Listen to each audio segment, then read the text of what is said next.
ሰላም የኒውድ ቤተሰቦች እንደምን ዋላችሁ? እግዚአብሔር ይመስገን ሰላማችሁ ይብዛልኝ። እንግዲህ ዛሬ የቅመምዬ ልደቷ ነው፣ ልዩ ቀኗ ነው።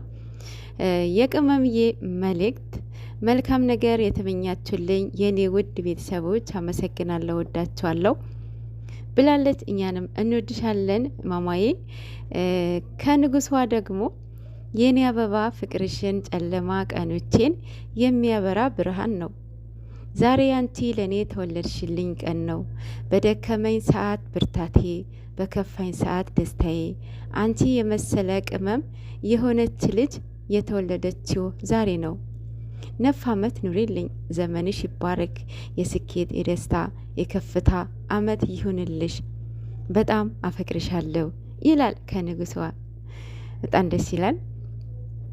ቦስም እህትነት ከአንድ አባትና እናት መወለድ ብቻ እንዳልሆነ ሁሌም እንዳሳየሽኝ ነው። አንቺ 1000 ዓመት ኑሪልኝ የኔ መልካም እህት ብሏል። በጣም ደስ የሚል አገላለጽ ነው።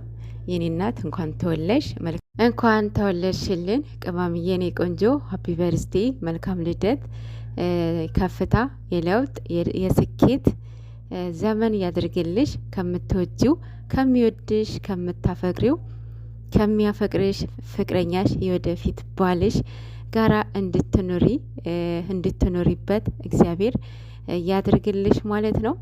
በጣም ደስ ይላል። ዛሬ ቀን መወለድ በስማም ታየኝ ስሜቱን ማለት ነው።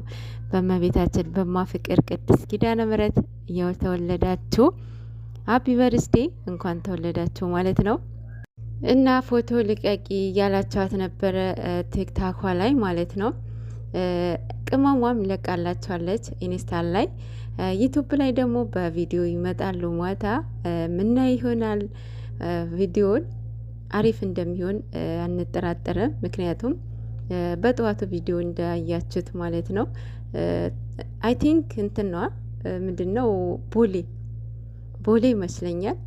እንግዲህ በዛውም እናየዋለን ማለት ነው። እስከዛው ድረስ ሰብስክራይብ ላይክ እያደረጋችሁ እንጠብቃቸው ማለት ነው።